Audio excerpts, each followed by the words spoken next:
নাহিদ ইসলামের নাম শোনেনি? জুলাইয়ের নেতৃত্ব দেশে, হ্যাঁ, এনসিপির প্রধান এই নাহিদ ইসলাম।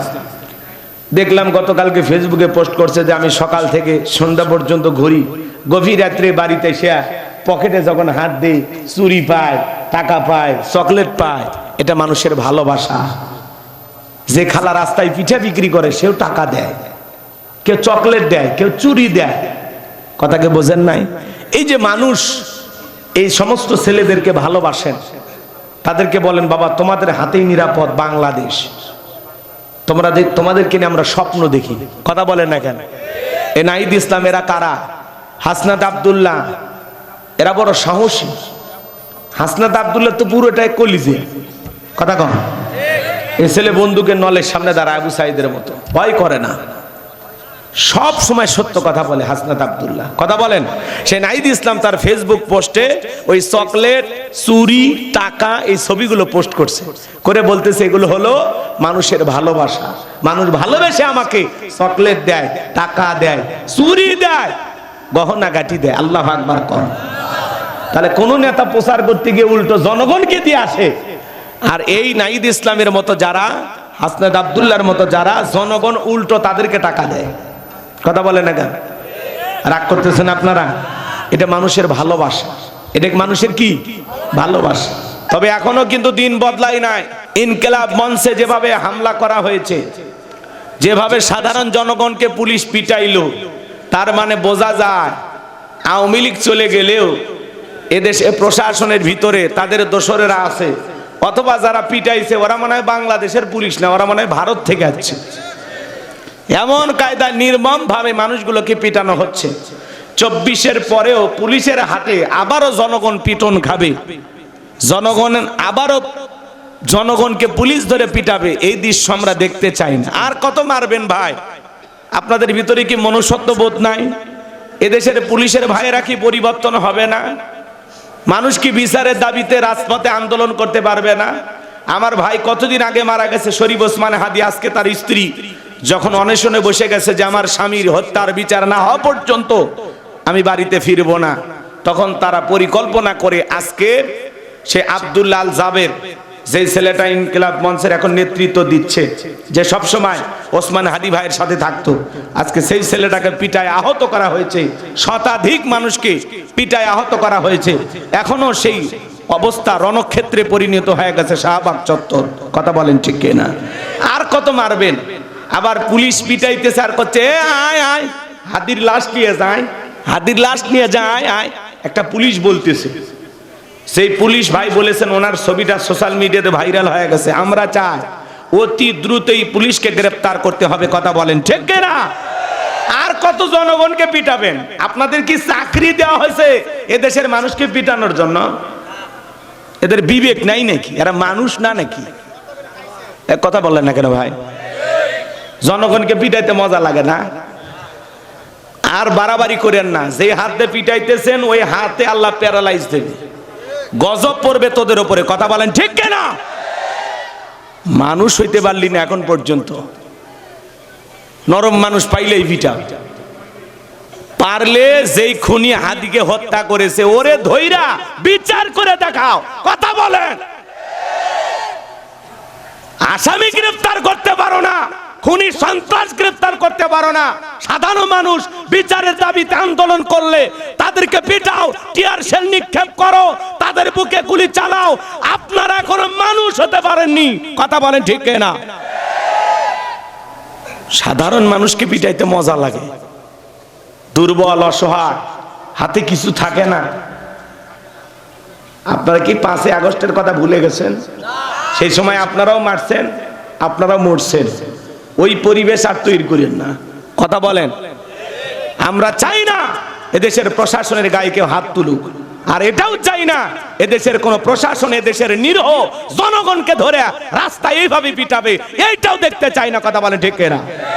কেন মারবেন? কি কারণে মারবেন? মারার পেছনে কারণ কি? কে আপনাদেরকে অর্ডার দিল? এখন তার আওয়ামী লীগ নাই, তাহলে কার হুকুমে মারতেছেন? ইউনূস সরকার হুকুম দিয়েছে? এই ইউনূস সরকার এতদিন জেলে থাকার কথা, শুধু জুলাইয়ের এই আন্দোলনের কারণে, যুবকদের রক্তের কারণে উনি প্রধান উপদেষ্টা হয়া এখনো ক্ষমতার চেয়ারে বসে আছে। তাহলে যেই যুবকদের রক্তের উপরে দাঁড়িয়ে প্রধান উপদেষ্টা ডক্টর ইউনূস ক্ষমতার চেয়ারে বসে আছে, আজকে সেই জুলাইয়ের আন্দোলনকারী এক ভাইকে হত্যা করা হয়েছে, তার বিচারের দাবিতে আন্দোলন করা হচ্ছে, আর সেখানে পুলিশ পিটায়। ইউনূস সাহেব কি আঙ্গুল চষে? হ্যাঁ, জাতিকে নিয়ে তামাশা ভালোই করলেন। খুব আশা ছিল আপনাকে নিয়ে, এদেশের মানুষ অনেক স্বপ্ন দেখেছিল যে একটা নোবেল বিজয়ী বিশ্বের বড় বড় লিডারদের সাথে সম্পর্ক, এই মুরব্বী মনে হয় কিছু একটা খেলা দেখাবে, কিন্তু মুরব্বীর যে শরীর শক্তি নাই এটা তো আমরা বুঝিনি। মুরব্বী আসলেই মুরব্বী হয়ে গেছে, কথা কন ঠিক কি না? আল্লাহ যেন ওনারে হেদায়েত দান করেন। একটু জোরে কন না আমিন। আর আমরা মারামারি দেখতে চাই না, পুলিশ জনগণকে পিটাবে এই দৃশ্য আমরা আর দেখতে চাই না। মায়া লাগে ভাই, এক মহিলার পেটে পর্যন্ত লাথি মারছে। ওই মহিলা বলতেছে পুলিশ এসে আমার পেটে লাথি মারছে। পুলিশের ভাইকে বলবো, ভাই যে মহিলার পেটে লাথি মারলেন, এরকম মহিলার পেট থেকে তো আপনার জন্ম হয়েছে। ওই মহিলাকে আঘাত করার আগে একবার তোর মায়ের কথা মনে হয় নাই? এক কথা কন নাকি আপনারা? কিসের ওয়াজ শুনবেন? বাস্তবতা তুলে ধরা লাগবে, কথা বলেন। এই জন্য পরিবর্তনের হাওয়া লাগছে, পরিবর্তন করে দেখাইতে হবে। মাঝপথে থেমে গেলে চলবে না, গন্তব্যে পৌঁছে ঘুমাইতে হবে, কথা কন ঠিক কিনা? আমরা ইনসাফের বাংলাদেশ কায়েম করব, যেটা হাদির স্বপ্ন ছিল। ন্যায় বিচার কায়েম করব। আব্রাহার ফাদের রক্ত বিধা যেতে পারে না, শরীফ ওসমান হাদির রক্ত বিধা যেতে পারে না, আবু সাইদ মুক্তের রক্ত বিধা যেতে পারে না। এই শহীদদের রক্তের উপরে নতুন বাংলাদেশ প্রতিষ্ঠিত হবে, নতুন একটা সূর্যের উদয় হবে, যেখানে ইনসাফ কায়েম হবে, সকল নাগরিকের নিরাপত্তা থাকবে। এইভাবে তরুণ কোন মানুষকে রাজপথে গুলি খেয়ে জীবন দেওয়া লাগবে না। আমি এরকম একটা সমাজ চাই। আল্লাহ কবুল করেন, জোরে কোন আমিন। তাহলে আওয়াজ দিলে একটু সিংহের মতো আওয়াজ দিবেন। আপনারা যে পুরুষ, আপনাদের আওয়াজ শুনে বোঝা যায় জানো এ জায়গায় নরম চলবে না গরম চলবে। রাত 12টা পার হয়েছে, জিমানি আওয়াজ দিলে হবে?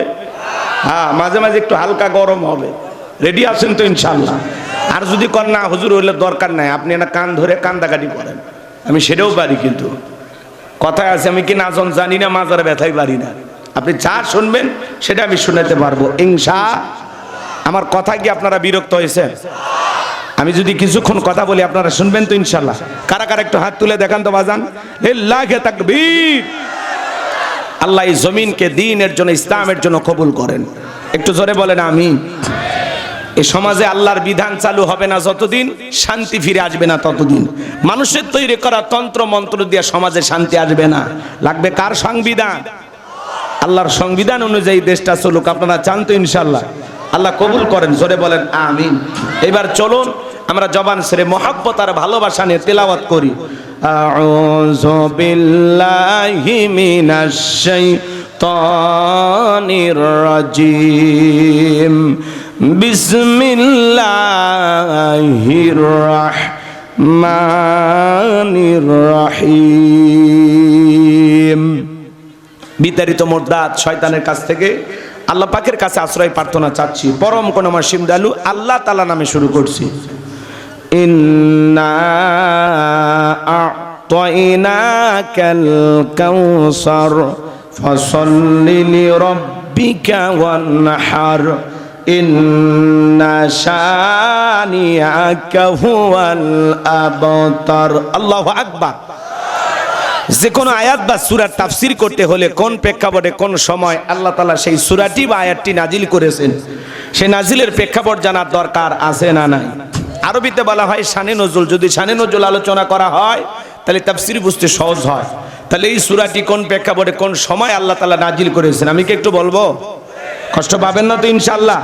সম্মানিত ভাইয়েরা আমার, নবীর প্রিয় সাহাবী হযরতে আনাস রাদিয়াল্লাহু তাআলা বলেন, কাবার হাতিমে নবীজি হেলান দিয়া বসা। আমি তাকায় দেখি নবীজির মনটা ভীষণ খারাপ, মুখটা মলিন, চোখের কোনা দিয়া অশ্রু ঝরতেছে। হযরতে আনাস দেখে বলেন, কিছুটা সময় অতিবাহিত হয়ে যাওয়ার পরে আমি তাকায় দেখি আমার নবীজি মুস্কি মুস্কি হাসতেছেন। বলুন সুবহানাল্লাহ। হযরতে আনাস দেখে বলেন, নবী গো এই মাত্র দেখলাম মনটা খারাপ, মুখটা মলিন, চোখের কোনা দিয়ে অশ্রু ঝরতেছে। আবার কেনই বা মুস্কি মুস্কি হাসেন?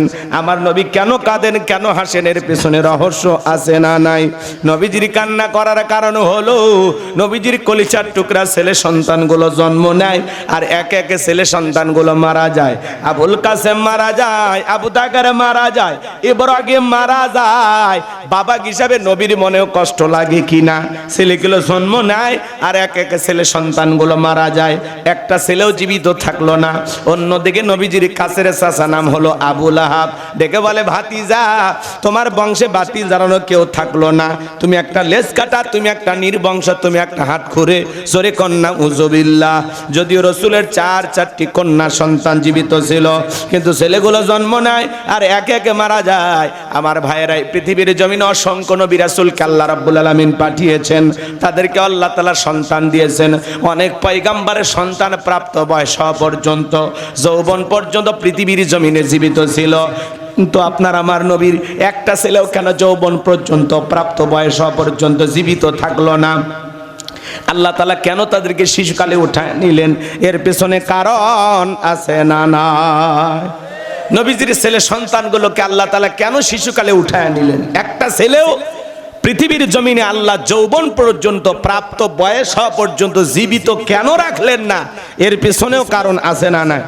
নবীজির ছেলে সন্তানগুলো শিশুকালে বিদায় নেওয়ার পিছনে কারণ আছে তিনটি। জোরে বলেন কয়টি? নবীর উম্মত হিসেবে জানতে মনে চায় না যে আল্লাহ তাআলা কেন নবীজির ছেলেদেরকে উঠায় নিলেন? কি সে তিনটি কারণ? কারা কারা শুনবেন একটু হাত তুলে দেখান তো বাজান। লিল্লাহে তাকবীর। হাত নামান আমার সোনা ভাইয়েরা, কলিজার বাবাজিরা, গভীর মনোযোগ দিয়ে কথাগুলো শুনে যান। আমি যদি তিনটি কারণ আমি এখনই আলোচনা শুরু করি, তাহলে 3 নাম্বার আয়াতের আলোচনা করা লাগবে। আমি কি 1 নাম্বার আয়াত বাদ দিয়ে 3 নাম্বারে যাব, নাকি আস্তে আস্তে শুরু করা যায়? ধৈর্য আছে তো ইনশাআল্লাহ? সম্মানিত ভাইয়েরা আমার, তাহলে একে এত সন্তান হারানোর ব্যথা, অন্যদিকে আপন মানুষদের সমালোচনা, দেখে বলে ভাতিজা তুমি লেজ কাটা, তুমি নির্বংশ, তুমি হাত করে। জোরে কন্যা উজুবিল্লাহ। আপনারাই বলুন বাজান, আল্লাহ না করুক আপনার আমার সন্তান যদি মারা যায়, কাছের আত্মীয় স্বজনদের উচিত বিপদের দিনে সান্ত্বনা দেওয়া। বাবা তুমি সবর করো, ধৈর্য ধারণ করো, জীবন মৃত্যুর মালিক আল্লাহ, আল্লাহ সন্তান দিয়েছে, আল্লাহ নিয়েছে, মন খারাপ করো না। আল্লাহ যদি চায় বছর না ঘুরতে আবারও তোমাদের ঘর আলোকিত করে সন্তান দিতে পারেন, তিনি কে? তাহলে কাছের মানুষদের উচিত বিপদের দিনে সান্ত্বনা দেওয়া, সবরের ওয়াজ করা। আর সেই কাছের মানুষ যদি সমালোচনা করে, কষ্টটা কমে না বাড়ে? ওই যে যুবকেরা বলে পর মানুষে দুঃখ দিলে দুঃখ মনে হয় না, আপন মানুষ দুঃখ দিলে মেনে নেওয়া যায় না। কথা কয় না? দুঃখটা যদি ঘরের মানুষ দেয়, কাছের মানুষ দেয়, দুঃখটা কম না বেশি? চাচা হইয়া বলতেছে ভাতিজা তুমি একটা লেজ কাটা, তুমি একটা নির্বংশ, তোমার বংশে বাতি জ্বালানোর কেউ নাই। জোরে কন্যা উজুবিল্লাহ। আবু জেলের চাইতে আবু লাহাব বেশি খারাপ। শুধু আবু লাহাব খারাপ না, ওর বউ খারাপ, আর স্বামী স্ত্রী দুটাই খারাপ। এটা সূরা লাহাবের তাফসীর করলে আপনারা বুঝবেন, কিন্তু ওই দিকে যাওয়ার তো সুযোগ হবে না। তাহলে বাজান গো আমার, একে তো সন্তান হারানোর ব্যথা, আপন মানুষদের সমালোচনা, অন্যদিকে সাহাবায়ে কেরাম যারা ইসলাম ধর্ম গ্রহণ করে, কাফের বেঈমানরা তাদের উপর নির্যাতন জুলুমের স্টিম রোলার চালায়। হযরতে বেলাল তখনও কালেমা পড়ে মুসলমান হন নাই। নবীজি রাতের বেলায় দারুল আরকামে বসা, হযরতে বেলাল নবীজির দরবারে উপস্থিত হয়ে গেলেন। নবীজির চেহারার দিকে তাকাইয়া ডেকে বলেন, নবী গো আপনার চাইতে সুন্দর মানুষ আমি জীবনে কোনোদিন দেখি নাই। বলুন সুবহানাল্লাহ। আপনার আমার নবী কতটা সুন্দর ছিলেন জানেন? হযরতে জাবের রাদিয়াল্লাহু তাআলা আনহু বলেন, পূর্ণিমার রাত আমি রাসূলের বাড়িতে গিয়েছিলাম, সেদিন দেখেছিলাম চাঁদ উদয় হয়েছে 2টা, একটা চাঁদ আসমানে আর একটা চাঁদ জমিনে। হযরতে জাবের বলেন, আমি একবার আকাশের পূর্ণিমার চাঁদের দিকে তাকাই, আর একবার নবীজির চেহারার দিকে তাকাই। ওই আকাশের পূর্ণিমার চাঁদের চাইতে নবীকে আমার কাছে বেশি সুন্দর মনে হয়। আমার ভাইয়েরা, আম্মা জান আয়েশা বলেন, মিশরের নারীরা ইউসুফ আলাইহিস সালামের চেহারার দিকে তাকাইয়া ফল কাটতে গিয়ে আঙ্গুল কেটে ফেলে দিয়েছিল। ওরা যদি একবার নবীর চেহারার দিকে তাকাইতো, শুধুমাত্র আঙ্গুল নয়, আঙ্গুল কাটতে কাটতে, হাত কাটতে কাটতে কখন যে নিজের কলিজা কেটে দুভাগ করে দিত, মুহূর্তের জন্য টের পাইতো না। আপনার আমার নবী এতটাই সুন্দর, বলুন সুবহানাল্লাহ।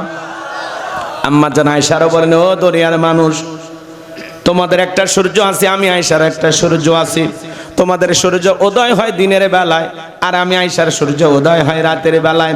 আম্মা জান আয়েশা বলেন, আমি একদিন সেলাইয়ের কাজ করতেছিলাম, হঠাৎ করে হাত থেকে সুইটা পড়ে গেল, বাতিতে কোনো তেল ছিল না, বাতি জ্বালাইতে পারলাম না, অপেক্ষায় বৈশা থাকলাম। নবীজি যখন এশার সালাত আদায় করার পরে ঘরের ভিতরে প্রবেশ করলেন, সর্বপ্রথম নবীজি ঘরে ঢুকে আম্মা জান আয়েশাকে সালাম দিলেন। নবী ঘরে ঢুকে স্ত্রীকে কি দিলেন? আপনি আমি বাড়িতে যখন প্রবেশ করব, নবীর এই সুন্নত আপনার আমার ঘরেও চালু থাকার দরকার আছে না নাই? বাড়িতে যাই স্ত্রীকে সালাম দিবেন, আসসালামু আলাইকুম রহিমা, কেমন আছো সোনা? ঘরের দরজাটা খোলো না, আমি তোমার লেটনের বাপ, তোমার পাগল দিওয়ানা। বউ খুশি হয় দরজা খুলবে, কথা বলে ঠিক কি না? কিন্তু আপনার আমার ব্যবহার এত মিষ্টি না। ঘরের দরজা চিৎকারে মারে ডাক দেয়, এ রুবেলের মা, এ দরজা খোল, বেশি দেরি হলে দরজা ভাঙে ফেলে দিয়া, তোর পিঠের ওপর কি যে হবি রে। ভিতর থেকে বউ বলে, স্বামী না সেখানে আজরাইল আছে না নাই? বাড়িতে যা বউকে সালাম দিবেন, সালাম আছে যেখানে শান্তি আছে, সালাম আছে যেখানে সমাধান আছে, স্ত্রীকে সালাম দিবেন। এদিকে তাকান, স্ত্রীকে সালাম দেওয়ার পরে লোকজন যদি না থাকে, বইয়ের হাত ধরে মুসাফা করবেন। যুবক কার হাত? এরা কথা কয় না। তোমরা কি যুবক? সত্যি যুবক? আমার তো সন্দেহ হচ্ছে। বইয়ের হাত ধরে মুসাফা করা লাগবে। এ যুবক কার হাত? বইয়ের হাত। পাশের বাড়ি ভাবির হাত না ধরলে ঝাঁটা দিয়ে পিটাবে। নিজের বউকে দেখে সালাম বের হয় না, পাশের বাড়ির ভাবিকে দেখলে সালাম উতলে বের হয়। আসসালামু আলাইকুম ভাবি। বউকে সালাম দেবেন, পারবেন তো ইনশাআল্লাহ? একেবারে যদি ময়দান ফাঁকা থাকে, কোলাকুলিও সেরে নেবেন। সালাম, মুসাফা, কোলাকুলি একসাথে যদি এই তিনটা আমল করতে পারেন, আপনাদের দাম্পত্য জীবনের উপরে শান্তি আর রহমত নাজিল করবেন কি? আজকে দাম্পত্য জীবনে সুখ নাই, সকালে বিয়ে, সন্ধ্যায় তালাক, সন্ধ্যায় বিয়ে, সকালে তালাক। আর যদি হয় মেয়ের মা তালাক, আরো তাড়াতাড়ি তালাক, শাশুড়ি তালাক, বউ তালাক। কথা কয় রাগ কইরেন না। অনেক শাশুড়ি আছে ভেজালালা, আবার অনেক শাশুড়ি আছে খুবই ভালো। যাই হোক, শাশুড়ির মন খারাপ করবি বলার দরকার নেই। কষ্ট হচ্ছে আপনাদের? বিরক্ত হয়েছেন আমার কথা? দাম্পত্য জীবনে সুখ আর শান্তি যদি পেতে চান, নবীজির 4টি সুন্নত প্রত্যেকটা পুরুষ এবং নারী তার দাম্পত্য জীবনে আমল করা লাগবে। স্লোগান শোনেন, আপনি কি দাম্পত্য জীবনে অসুখী? সুখ আর শান্তি যদি পেতে চান, কয়টি সুন্নত ভাই? কথা কয় না। এই 4টি সুন্নত আপনারা কি আমল করবেন? কি কি শুনবেন? একটু হাত তুলে বলেন তো, শুনবেন? লিল্লাহি তাকবীর। হাত নামান বাজান। এখনই যদি বলতে চাই, আলোচনা এলোমেলো হয়ে যাবে, একটু ধৈর্য ধারণ করেন। শুধু বাড়িতে ঢোকার সময় সালাম নয়, আশেপাশে গ্রামে যে অঞ্চলে যান, যে এলাকায় যান, একজন মুসলমান আরেকজন মুসলমানের গৃহে প্রবেশ করতে হলে সালাম দিয়া অনুমতি নিয়া ঢোকা লাগবে। সূরা নূরের 27 নম্বর আয়াত। কত নাম্বার? আল্লাহ বলে দিয়েছেন, এক মুমিন আর এক মুমিনের গৃহে প্রবেশ করতে হলে সালাম দিয়া অনুমতি নিয়ে ঢোকা লাগবে। আপনি রুবেল রুবেল কয়ে বাড়ির মধ্যে ঢুকে যান, রুবেলের বইয়ের ওনা ঠিক নাই, ওর মা কি করতেছে, ওর বোন কি করতেছে, এক নজরে সব দেখা শেষ। কথা বলেন। দরজা খোলা না থাকলে পাঁচি টপকে ঢোকে, দরজা খোলা না থাকলে জানালা যে উকি ঝুঁকি মারে। হাদিস শরীফের ভিতরে আসছে, ওই বাড়ির লোক যদি কোনো কিছু দিয়ে চোখ গুতাও মারে, তা ওই বাড়ির লোকের কোনো গুনাহ হবে না। সাবধান, এই উকি ঝুঁকি মারা এত খারাপ। কেন উকি ঝুঁকি মারে? কথা কয় না কেন? তাহলে কারো বাড়িতে ঢুকতে গেলে কি দেওয়া লাগবে? এরপরে কি নেওয়া লাগবে? এর মধ্যেই মহিলারা পর্দার আড়ালে চলে যাবে, আপনাকে বাড়িতে ঢুকানোর মতো একটা পরিবেশ তৈরি হবে। আপনি ধাম করে বাড়ির মধ্যে ঢুকে যান, ক নাই বলা নাই, কি গো এরকম কি আপনি? হ্যাঁ, মহিলা কলের পারে বা টিউবওয়েলের পারে গোসলখানায় কিছু এটা করতেছে, ধাম করে দেখে একেবারে বাসে, আস্তাগফিরুল্লাহ, আপনি কে ভাই? আপনি কি? কোথা থেকে আসছেন?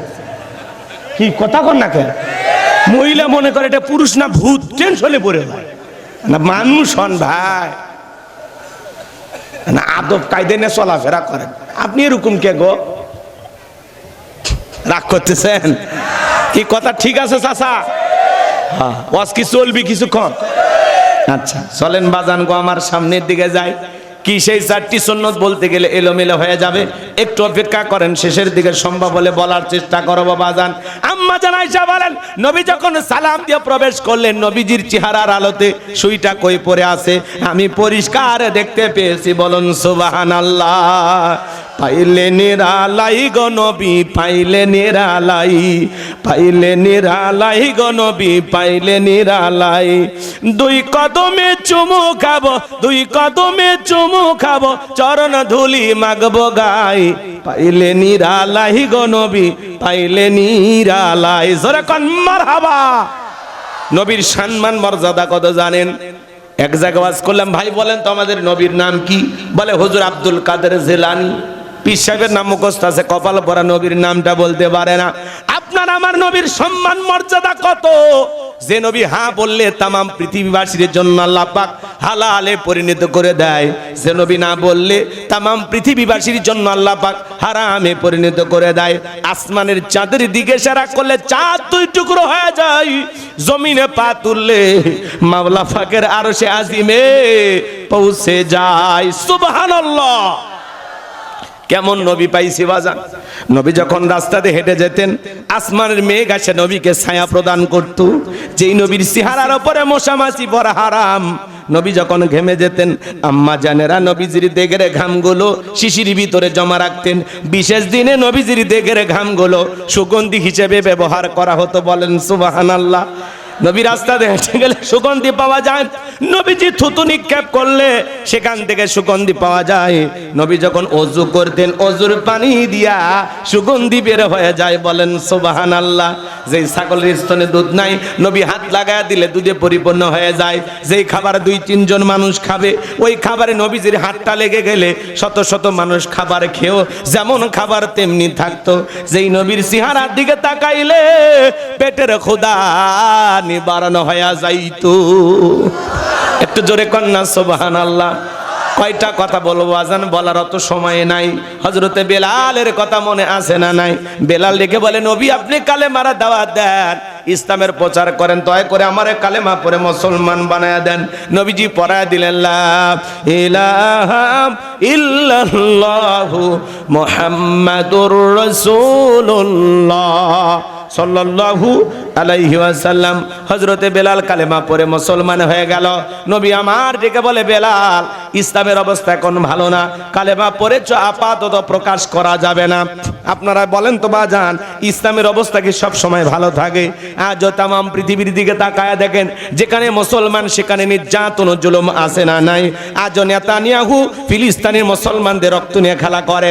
আজ চীনের উইঘুরে মুসলমানদেরকে নিয়ে যায় করাত দিয়ে চিরে হত্যা করা হয়, গুলি নিক্ষেপ করে হত্যা করা হয়।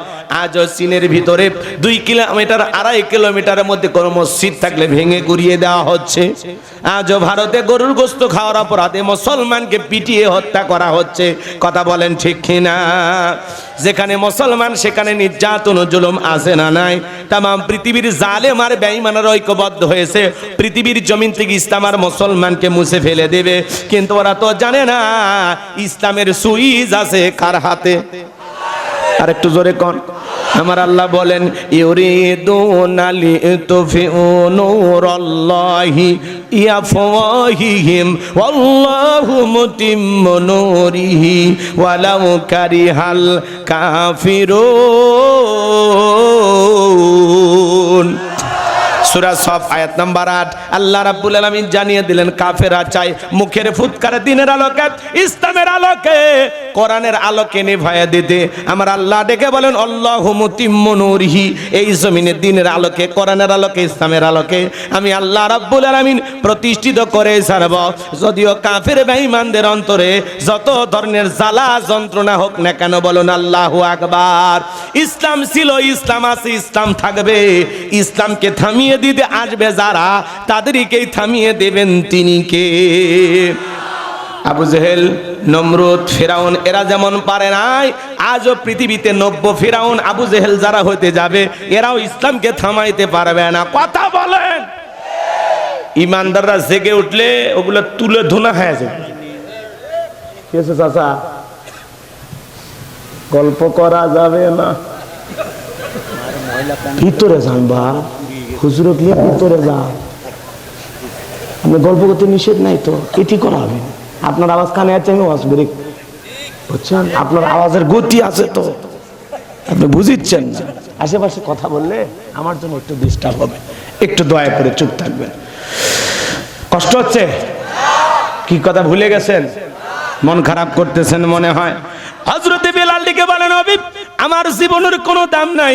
আমার মনি বোমাইকে বলেছিলাম উর্দম বা ছাগল পেশাব পায়খানা করে দেয়, এই ঘরে থাকতে আমার বড় কষ্ট হয়। ওমায় ডেকে বলে, বেলাল উর্দম বা ছাগলের দাম আমার কাছে আছে, কিন্তু তোর মতো কালো হাফসি বেলালের দাম আমার কাছে নাই। নবী আমার জীবনের কোনো দাম নাই, আপনি শুধু দোয়া করেন মৃত্যু পর্যন্ত যেন কালেমার পথে টিকে থাকতে পারি। এই কথা বলে হযরতে বেলাল চলে গেলেন। পরের দিন সকালবেলা সূর্য উদয় হয়ে গেছে, অনেকটা বেলা হয়ে গেছে।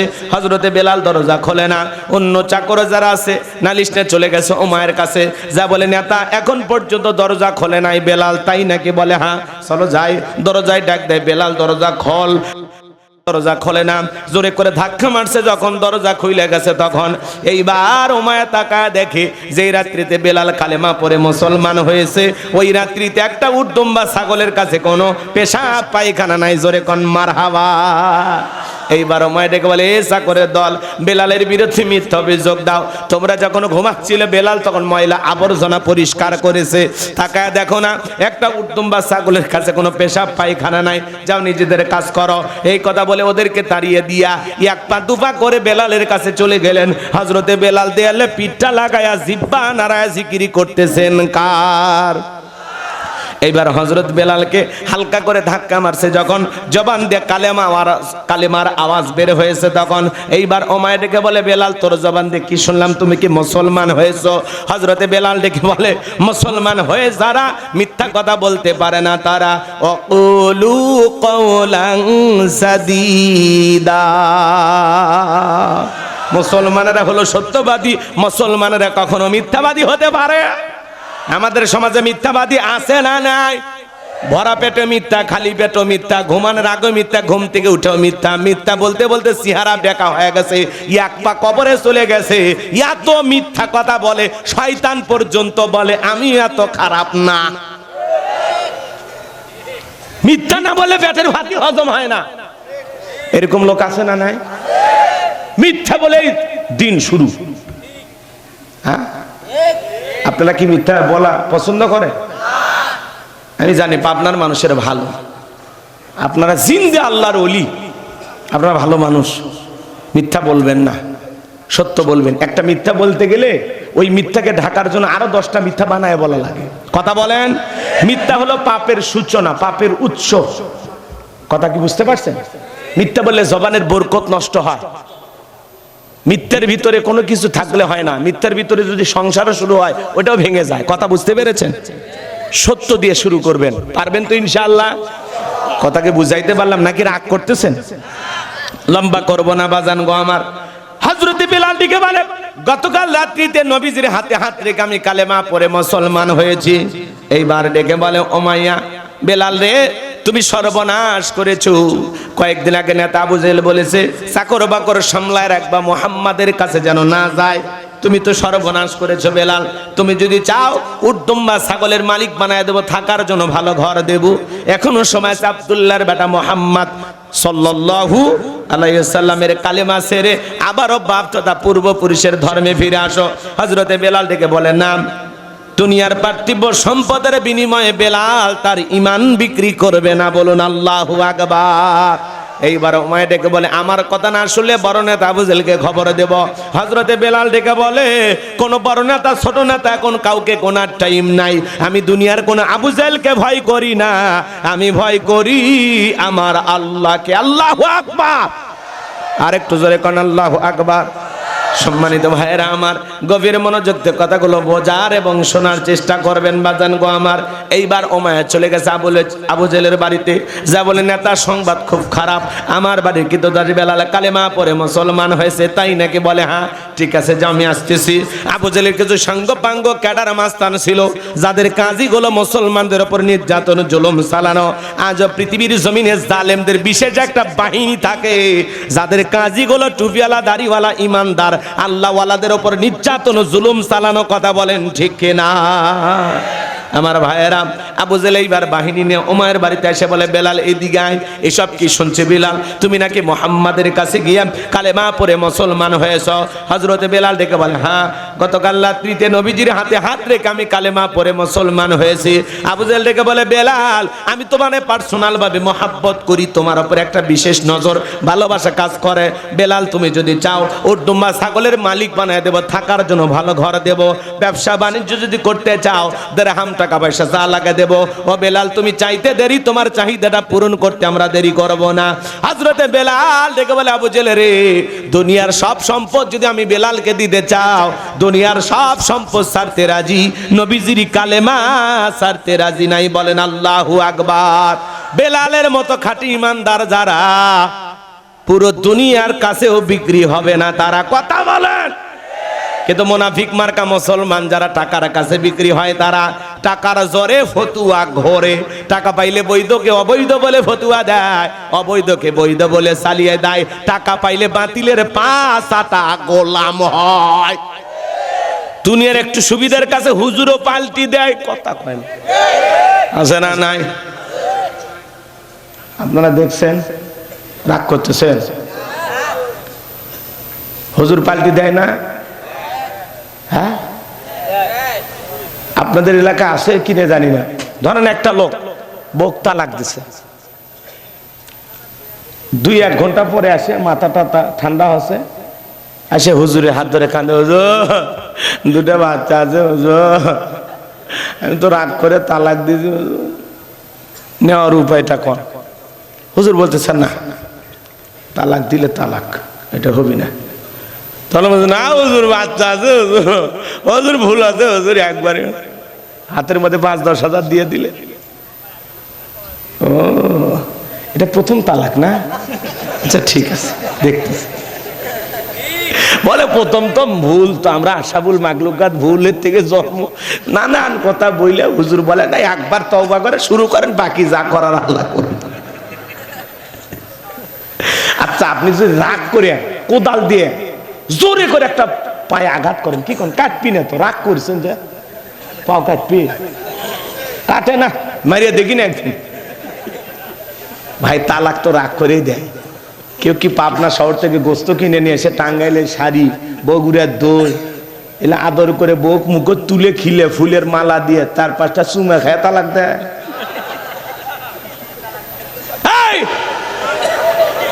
বিয়ে করার আগে তালাকের মাসালা জানবি।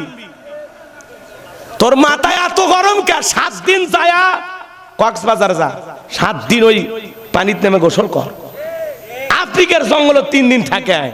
তোর এত রাগ কে? তুমি রাগ করে বিষ খাও না, তুমি রাগ করে বিদ্যুতের তারত কামড় মারো না, তুমি রাগ করে নিজের পায়ে কোদাল দিয়ে আঘাত করো না, তুমি রাগ করে খালি বউক তালাক দেওয়া শিখছো। এই মফিস, বউক তালাক দিয়ে পরে কেমনি পাবি? তালাক খুবই গুরুত্বপূর্ণ, খবরদার, এটা নিকৃষ্ট হালাল, এই কাজ করবেন না। বউক তালাক দেওয়া লিখবে। রাগ করে 3 দিন বাড়িতে আসেন না, ফোন বন্ধ রাখেন, রাগ করে বউক বলে দেন যে বাবির বাড়ি চলে যা, তোর চেহারাও দেখ না, থাক 7 দিন 10 দিন বাবির বাড়ি থাক, একলাই বাড়ি থান, দেখ হেঁটে আর পান, বইয়ের অভাবটা বোঝেন, ঘুমানোর সময় যা দেখেন বিছানাটা ফাঁকা, এমনি মাথা ঠিক হবে। বউ তালাক দেয়, রাগ করে খালি তালাক দেওয়ার কথাই মনে হয় না। রাগ করে শীতের মধ্যে গোসল করবেন, যায় পুকুরের নেমে 3 দিন গোসল করে।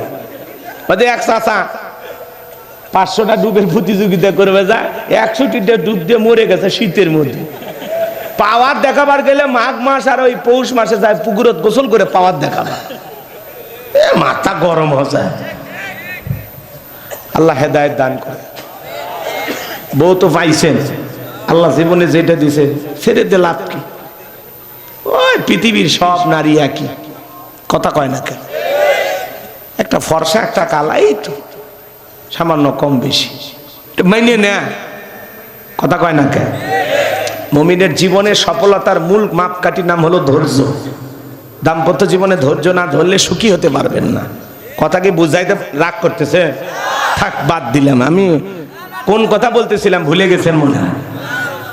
তাহলে ভাই আমার টাকার জোরে ফতুয়া ঘরে ঘরে, টাকার জোরে বাতিলের পক্ষে ফতুয়া চলে যায়। বাতিল এরকম দেখেন কি করা যায়, এক বস্তা দিয়ে দেব।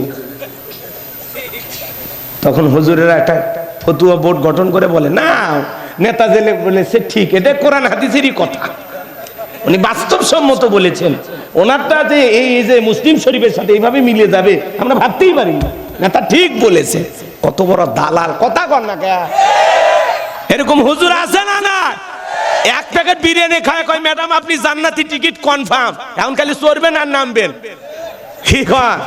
এরকম হুজুর আছে না? না, সুবিধাবাদ জিন্দাবাদ। চলেন না ভাসানের সামনের দিকে যায়। হযরতে বেলাল ডেকে বলেন, আবু জেলের পুরো দুনিয়াও যদি আমাকে দিয়া দাও, পুরো দুনিয়া ছাড়তে রাজি, নবীজির কালেমা ছাড়তে রাজি নাই। আবু জেল ডেকে বলে, বেলাল সোজা আঙ্গুলে ঘিউ না উঠলে আঙ্গুলে একটু বাঁকা করা লাগবে। এই কথা বলে যুবকদের লিলিয়ে দিল, চাবুক দিয়ে পিটাও। হযরত বেলালকে চাবুক দিয়ে পিটানো শুরু হলো। এরা যত জোরে চাবুক মারে বেলাল তত জোরে কালেমা পড়ে। আল্লাহু আকবার। চাবুক দিয়ে পিটাইতে পিটাইতে কালো চামড়া গুলো ফেটে রক্ত ঝরা শুরু হয়ে গেল। আবু জেল ডেকে বলে, বেলাল রে, মারতে মারতে কালো চামড়া গুলো ফেটে রক্ত ঝরতেছে, তবুও কি নবী মুহাম্মদ সাল্লাল্লাহু আলাইহি সাল্লামের কালেমা ছাড়বি না? আবু জেল ডেকে বলে, বেলাল কালেমা কি ছাড়বি না? হযরতে বেলাল ডেকে বলে, আবু জেল রে, মারতে মারতে যদি মেরেও ফেলে দাও জীবনটা দিতে রাজি, নবীজির কালেমা ছাড়তে রাজি নাই। বলেন আল্লাহু আকবার। এইবার আবু জেল ডেকে বলে, এ যুবকের দল, বেলালের পায়ে রশি লাগাও। হযরতে বেলালের পায়ে রশি লাগানো হলো। উটের পায়ের সঙ্গে বেঁধে উত্তপ্ত গরম বালিতে হযরত বেলালকে শেষরাইয়া নিয়ে ঘোরা হলো। বাবলা গাছের কাটা গেলো, জিহ্বার ভিতরে পেরেকের মতো মারা গেলো। বিকেল বেলা নিয়ে এসে ডেকে বলে, বেলাল চাবুক দিয়ে পিটাইলাম, পায়ে রশি লাগাইয়া নিয়ে ঘুরলাম, তবুও কি নবী মুহাম্মদ সাল্লাল্লাহু আলাইহি সাল্লামের কালেমা ছাড়বি না? হযরতে বেলাল ডেকে বলে, আওয়াজ জলে রে, মারতে মারতে যদি মেরে ফেলে দাও, বেলালের নিঃশ্বাস থাকবে যতদিন, বেলাল ইসলামের পথে টিকে থাকবে ততদিন। আল্লাহু আকবার। এবার আবু জেল বলে, এ যুবকের দল, বড় একটা পাথর নিয়ে এসে বেলালের বুকের উপরে চাপায়া দাও। বিশাল বড় একটা পাথর নিয়ে আইসা হযরতে বেলালের বুকের উপরে চাপায়া দেওয়া হলো। আবু জেল মনে করলো পাথরের চাপার আঘাতে বেলাল মারা যাবে। এই কথা ভেবে কাফেরা চলে গেল।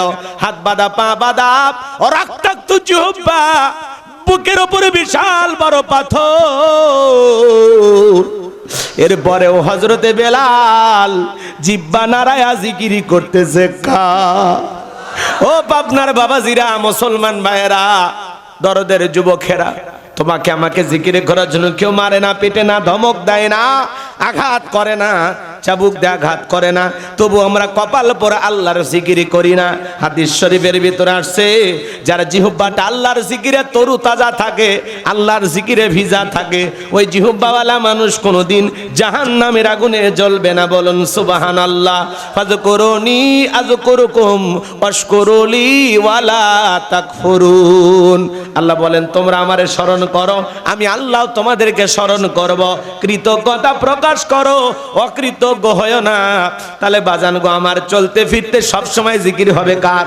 মাঠে ময়দানে কাজ করতে করতে আল্লাহর জিকির করা যায়, রিকশা ভ্যান চালাতে চালাতে আল্লাহর জিকির করা যায়, অফিস আদালতে বসে বসে আল্লাহর জিকির করা যায়। মা বোন যারা আবার শুনতেছেন, মা মাসের কয়েকদিন আপনারা অসুস্থ থাকেন, যে সময় নামাজ পড়া নিষেধ আছে মা, ওই সময় আপনারা বেশি বেশি জিকিরি করবেন। জিকিরি করতে কোনো বাধা নাই, সব সময় জবানে জিকিরি চালু রাখবেন।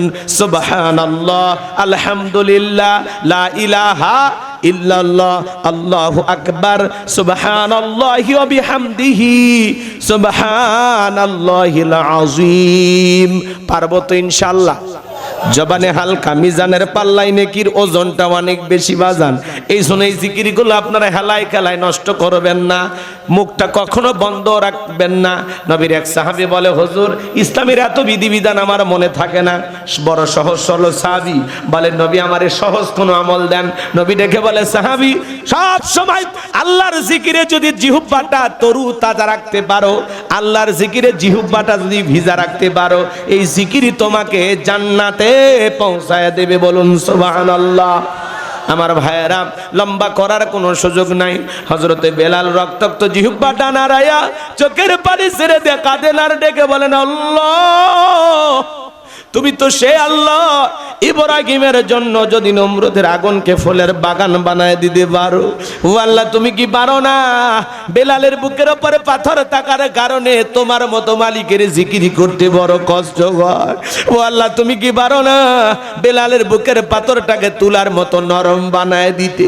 হযরতে বেলাল দোয়া করতে দেরি, আসমানের মালিক আল্লাহ দোয়া কবুল করতে দেরি করে নাই। বেলালের বুকের পাথরটাকে আমার আল্লাহ তুলার মতো নরম বানিয়ে দিয়েছেন। বলুন সুবহানাল্লাহ। বিলালের নিঃশ্বাসের সাথে এখন পাথর ওঠে আর নামে।